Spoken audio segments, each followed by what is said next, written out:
नौहट्टा के लाल बड़े पर्दे पर कर रहा है कमाल। परछा का सुजीत फिल्मी दुनिया में मचा रहा है धमाल। जी सही सुना आपने। खबर रोहतास जिला के सुदूरवर्ती नौहट्टा प्रखंड के परछा के है, जहां से सुजीत चौबे इन दिनों फिल्मी दुनिया में धमाल मचा रहे हैं। वहीं सुजीत इन दिनों वेब सीरीज मुंबई मेरी जान में मुर्तू के रोल में नजर आ रहे हैं। हमसे हुई बातचीत के दौरान नौहट्टा के युवाओं के लिए क्या कहा सुजीत ने, सुने यह खास बातचीत। लेकिन दोस्तों, अगर आप हमारे चैनल पर नया हैं तो कृपया चैनल को सब्सक्राइब अवश्य करें। फेसबुक पर देख रहे हो तो अपना रोहतास को फॉलो करें। साथ ही अपना राय कमेंट में जरूर दें। हाँ, सुजीत जी बोल रहे हैं। जी, सुजीत बात कर रहा हूँ। जी नमस्कार, नौहट्टा से पत्रकार प्रदीप कुमार बात कर रहा हूँ। हेलो प्रदीप जी, कैसे हैं आप? जी बढ़िया बढ़िया। ओके। जो मैं अपने खबर के माध्यम से, सोशल मीडिया के माध्यम से लोगों में आपके बारे में जानकारी देना चाह रहा हूँ। बिल्कुल, बिल्कुल, बिल्कुल। हाँ, मेरे पास वक़्त है, बताइए। सुजीत जी, सबसे पहले तो आप नौहट्टा के हैं जी। और ऐसे में नौहट्टा के युवाओं के लिए आप क्या कहना चाहेंगे? सर, सबसे पहली तो चीज़ कि वहाँ के बच्चों के लिए जी आप अपनी पढ़ाई सही से कीजिए। जी पढ़ाई बहुत सही से कीजिए, क्योंकि आप और पढ़ाई के साथ-साथ थोड़ा-सा जो मैंने अपनी लाइफ़ में फ़ेस किया है, जी एक्स्ट्रा करिकुलर एक्टिविटीज़ हमारे यहाँ क्या होता है ना कि हमारे यहाँ वो शुरू से चलता आया है, हमारे पेरेंट्स ने हमसे बोला है कि पढ़ाई करो, पढ़ाई करो, पढ़ाई करो। जी जी बट आज की दुनिया में पढ़ाई के अलावा भी इतना स्कोप है आपके पास करने के लिए, जी लेकिन जी पढ़ाई के साथ-साथ जी पढ़ाई भी उसी तराजू में उसका एक अपना महत्व है पढ़ाई का। जी जी तो मैं हमेशा लोगों से बोलता हूँ कि पढ़ाई पढ़ाई करो, लेकिन बस पढ़ाई मत करो। जी जी try to keep yourself busy in other aspects also. जी जी वो भी बचपन के स्कूल से। मैंने थिएटर शुरू किया आफ्टर 12th।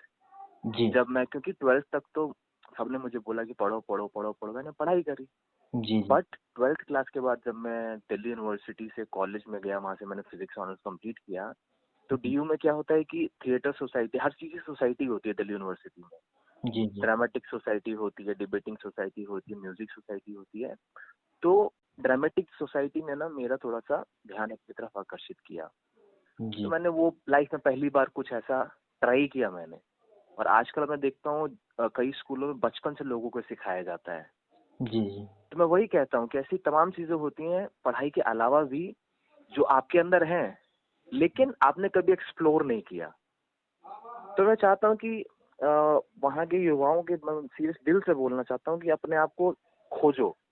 जितना ज्यादा खोज सकते हैं ना आप लोग खोजिए, बिकॉज यही टाइम है। और पढ़ाई के साथ साथ, क्योंकि आपकी लैंग्वेज पे आपकी कमांड होनी चाहिए, आपकी भाषा पे आपकी कमांड होनी चाहिए। क्योंकि आप एट लास्ट कभी ना कभी बाहर तो निकलेंगे जी जी काम करने के लिए या पढ़ाई करने के लिए। वहाँ तमाम लोगों से मिलेंगे। जी जी और जैसे कहावत है ना कि लोग अपने तालाब में बहुत कंफर्टेबल होते हैं। जब तालाब से बाहर निकलते हैं, वो तालाब किसी नदी में मिलता है तो थोड़ा बड़ा लगता है। जब वो नदी किसी समुद्र में जाके मिलती है तो उनकी और विजन खुलता है कि अरे बाप रे, ये भी दुनिया है। तो दुनिया, आपकी विजन आपका हमेशा बढ़ता रहेगा। बस अपने आप को एक्सप्लोर करो, जितना ज्यादा एक्सप्लोर कर सकते हो, ईमानदारी के साथ में। जी जी वो सुन ईमानदारी बहुत जरूरी है वो। जी बोलिए जी सर। जी आपका पैतृक गांव नौहट्टा प्रखंड का परछा गांव है। जी, मैं परछा का रहने वाला हूँ। जी, परछा का रहने वाले हैं और आपने परछा में मतलब कितना दिन बिताया है? चूंकि मेरे श्रोता जो हैं सर, उनको भी जानना हाँ बताइए। जानना चाहेंगे तो कि परछा में जी जी मैं पैदा तो गांव में ही हुआ हूँ। जी है ना, वहाँ पे मैं रहा। जब मैं 5-6 साल तक मैं बचपन में रहा वहाँ पे। फिर उसके बाद पापा दिल्ली लेके आए। जी जी और तो उसके बाद से फिर मतलब बेसिकली मैंने अपनी नर्सरी से पढ़ाई जो शुरू करी वो दिल्ली में करी है। जी लेकिन मेरी मम्मी, मेरे दादा दादी सब गांव में रहते थे, पापा दिल्ली में रहते थे। तो ये प्रोसेस चलता रहा कि मैं हमेशा से गर्मी की छुट्टी में गांव जाता था। 2 महीने की गर्मी की छुट्टी पड़ती है दिल्ली में, तो वहाँ से मैं गाँव जाता था। जी, 2 गाँव महीने की रहता था घर पे। गाँव गाँव फिर की यादें आपका कुछ ज़हन में है या कुछ ऐसे दोस्त जिनका आप ज़िक्र करना चाहेंगे? अ, मुझे सच बोलूँ तो मुझे एक एक दोस्त मेरा याद है। हमारे वहाँ पे ना ठाकुर जी हैं, जी, जो नाऊ का काम करते हैं, जी, जी, है ना, परछा गाँव में। जी, वार्ड नंबर हम लोग का घर वार्ड नंबर 2 में है, जी, परछा गाँव के, जी, जी, है ना। तो जी, एक ठाकुर जी हैं, जो नाऊ का काम, उनका एक बेटा है। जी, और अभी भी हम लोग जाते हैं ना, तो एक अनकहा सा एक लुक एक्सचेंज होता है हम दोनों को। तो और हम दोनों बचपन में, जब मैं वहाँ पे होता है ना प्राइमरी स्कूल में, हुँ, वहाँ का एक ब्राइट फ्यूचर स्कूल है, अब हुँ, नहीं है गाँव में, जी, तो उसमें जाता था वहाँ पे मैं, तो वो भी आता था। तो बातचीत कभी नहीं हुई, लेकिन एक आँखों आँखों में ना दोनों एक दूसरे को पहचानते हैं। फिर धीरे धीरे जब और मैं अब जाता हूँ, तो ऑफकोर्स अब बैठ के हम लोग कभी कोई बातचीत करते हैं, है ना, जिंदगी में क्या चल रहा है, कैसा चल रहा है, ये सारी चीजें। जी ये तो आपके सुजीत जी आपका बात हुई गाँव के बारे में और गाँव का लगाव। चूँकि आपने परछा जो देखा है नौहट्टा प्रखंड का सुदूरवर्ती है कहें कि जिले का ही सुदूरवर्ती एरिया है वो। तो बिल्कुल। चलते हैं आपका जो अभी भविष्य में चल रहा है, उसमें हम्म। मैंने जहाँ तक सुना है कि आप कुछ फ़िल्मों में भी रोल कर रहे हैं, कुछ सीरीज़ में भी रोल कर रहे हैं। तो जी। आप अपने सीरीज़ के बारे में हमारे श्रोताओं को बताना चाहेंगे? ये अपनी सीरीज बम्बई मेरी जान। जी, तो सर बम्बई मतलब ये सीरीज, एक दारा एक लड़का जी, है ना, जिसके उसकी कहानी है। जी, और दारा जो है वो दाऊद इब्राहिम है। जी, बेसिकली ये जो सीरीज बन रही है ना, ये एक बुक पे बन रही है। जी, उस बुक का मतलब हुसैन जैदी उस बुक के राइटर हैं। जी, तो उस पे ये सीरीज बना रहे हैं। और इस सीरीज के अंदर आप लोगों ने नाम सुना होगा, के मेनन सर हैं, अविनाश तिवारी हैं, जी, कृतिका कामरा, निवेदिता भट्टाचार्य, ये सारे उसमें एक्टर्स हैं उसके अंदर। तो उसके अंदर मैं, जो हमारा मेन रोल परफॉर्म कर रहे हैं दारा, उनके ऐसे 4 दोस्त हैं। जी, तो उस उनके में से एक मैं वो उनका दोस्त हूँ। जी, और इस पूरी सीरीज को करने में एक अलग ही एक्सपीरियंस था सर। मतलब उस वक्त के 90, ये सीरीज जो है 1970s के टाइम की है, अच्छा, अच्छा। इंडिया के हिसाब से। जी, जी, 1970s, 60s, 70s, 80s में उस 30 साल के बीच की सीरीज है ये। तो उसमें जो है, इसमें उस टाइम को वापस से जीना। और फिल्म में सर क्या होता है कि हम पूरा का पूरा सेट क्रिएट करते हैं, जी, जी, पूरा माहौल बनाते हैं। तो मुझे वो माहौल जो मैं कभी नहीं जी पाता, क्योंकि मैं 91 में पैदा हुआ हूँ, जी, वो माहौल मुझे जीने का मौका मिला इस सीरीज के थ्रू। जब मैंने उन गैंगस्टर्स के, जब मैंने कपड़े, मतलब वैसे कपड़े पहने, फील किया, जी, तो मुझे उन गैंगस्टर के माइंडसेट में घुसने का मौका मिला। क्योंकि बिकॉज एज एन एक्टर तो आप यही ट्राई करते हो ना कि आप हर कैरेक्टर को बारीकी से जान करके उसको परफॉर्म करो, जी। आप जितनी नजदीकी के साथ उसको परफॉर्म कर सको। तो इस मतलब मुझे जीने का मौका मिला बेसिकली अपने किरदार को, मैं जी पाया है उसको। सुजीत जी, ये तो आपका जो अभी चल रहा है सीरीज़ उसकी बात हुई। क्या आप आगे भविष्य में और फ़िल्मों में भी ट्राई करेंगे या फिर आपका भविष्य का एम क्या है? जी बिल्कुल। मैं एम मेरा, जब मैंने थिएटर शुरू किया था, जी, तभी मैंने सोच लिया था कि अब जो है ऐसा 2 नावों में सवारी नहीं करनी है। बिकॉज मैं फिजिक्स ऑनर्स भी कर रहा था, थिएटर भी कर रहा था। जी, तो फाइनली आई डिसाइडेड कि अब मैं एक ही चीज करूंगा।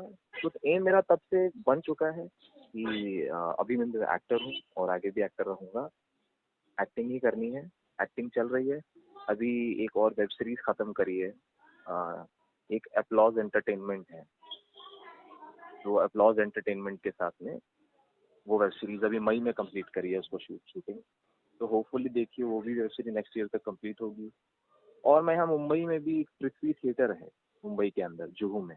जी, पृथ्वी थिएटर में मैं परफॉर्म करता रहता हूँ अपने theatre shows, live theatre shows जो होते हैं। जी, तो उसकी परफॉर्मेंसेज चलती रहती हैं यहाँ पे, ऑल ओवर इंडिया हम उसके शोज करते हैं, अपने जी, थिएटर शोज के। जी, जी, और वो जो मैंने आपको वेब सीरीज बताई अपलॉज एंटरटेनमेंट की, वो नेक्स्ट ईयर तक होपफुली रिलीज होगी। और भी कुछ कुछ चीजें अभी हैं जो कंफर्म नहीं हुई है, बट पाइपलाइन में है, मतलब लूप में उनकी बातचीत चल रही है। सुजीत जी, नौहट्टा कब आगमन होगा आपका? चूंकि सर आप देखो मैं चूंकि मेरे जी द्वारा जब खबर चलेगा तो लोगों में आपसे मिलने की भी उत्साह होगी, तो कुछ टाइम होगा जिसमें आप बताएंगे कि नौहट्टा समय हो सकता है इस समय में आऊँगा। सर होपफुली देखिए मैं अपना ये एक मैं प्लान तो मेरा ये है कि इस महीने के एंड तक, नहीं तो फिर अक्टूबर में दशहरा से पहले पहले जी, जी।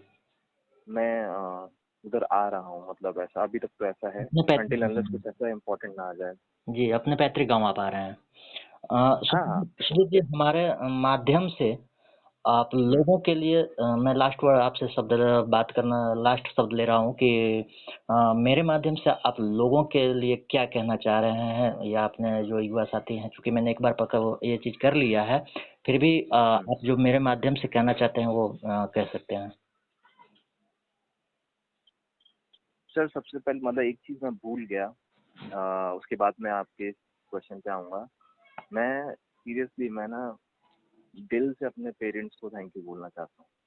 मतलब मैं, वो होता है ना कि हमारे यहाँ पे ये फील्ड सब पेशेंस का है ना, पेशेंस का खेल है यहाँ पे। क्योंकि आपको नहीं पता चीजें कब होती हैं यहाँ पे, धीरे धीरे चीजें बिल्डअप होती हैं। बिकॉज मेरा सर ये मुंबई में कोई गॉडफादर नहीं है। यहाँ पे मैं आया था किसी को नहीं जानता था मुंबई के अंदर। तो धीरे धीरे चीजें बनी हैं। चीजें धीरे धीरे जब बनी है तो आज मैं जहाँ भी पहुंचा हूँ, जो भी काम किया है, तो उसमें मेरा पेशेंस, मैं तो ये कहूँगा मेरे से ज्यादा मेरे माँ बाप का पेशेंस वो भी बहुत मैटर करता है। उन्होंने भी बहुत पेशेंस दिखाया है, मतलब, और अभी भी दिखा रहे हैं। अभी भी मैं प्रोसेस में हूँ, अभी भी मैं ग्रो कर रहा हूँ अपनी चीजों में। तो मैं उनको तो मतलब सलूट है उनको, मेरे मम्मी पापा के पैशन को। और जहाँ तक आपने बोला लोगों को मैं क्या, सर अब लोगों को मैं क्या बोलूँ, मतलब एवरीवन इज गुड। आप दूसरों के लिए, दूसरों के साथ अच्छा करो। मतलब मेरा वही रहता है कि आप, मतलब फिजूल में किसी और के लिए कुछ अड़ंगे ना अड़ाओ या कुछ वैसी चीजें मत करो।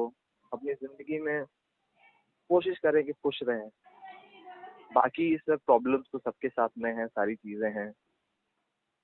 तो मैं लोगों को क्या बोलूं सर, मैं मतलब बस मैं ये लोगों के जो पेरेंट्स हैं हमारे वहाँ के, मैं उनको यही बोलना चाहूंगा कि बच्चों को, जो हमारे कल्चर में क्या होता है ना, बहुत पढ़ाई पढ़ाई वहाँ पे होता है। उस चक्कर में ना बच्चे अपने आप को एक्सप्लोर नहीं कर पाते हैं, जो मैंने फील किया। जी, ये मेरा पर्सनल एक्सपीरियंस है। तो मैं पेरेंट्स को मैं बोलना चाहूंगा कि बच्चों को ना, अगर पढ़ाई के साथ साथ कुछ उसका इंटरेस्ट किसी चीज में है, हाँ मैं फिर से बोल रहा हूँ, पढ़ाई इज मस्ट। पढ़ाई बहुत जरूरी है बिकॉज वहीं से आपका ग्रोथ होता है, मतलब चीजों को लेकर के नॉलेज आपकी बढ़ती है। लेकिन उसके साथ में खुद की पर्सनैलिटी को एक्सप्लोर करने के लिए उनको थोड़ा इजाजत दी जाए, बच्चों को भी उन पे ध्यान रखते हुए, प्रॉपर रिस्पॉन्सिबिलिटी के साथ में। ये चलिए। जरूर मैं कहना चाहूंगा। जी, जी। चलिए सुजीत जी, आपने अपने कीमती समय में से हमें दिया, धन्यवाद। सर आपका बहुत बहुत शुक्रिया।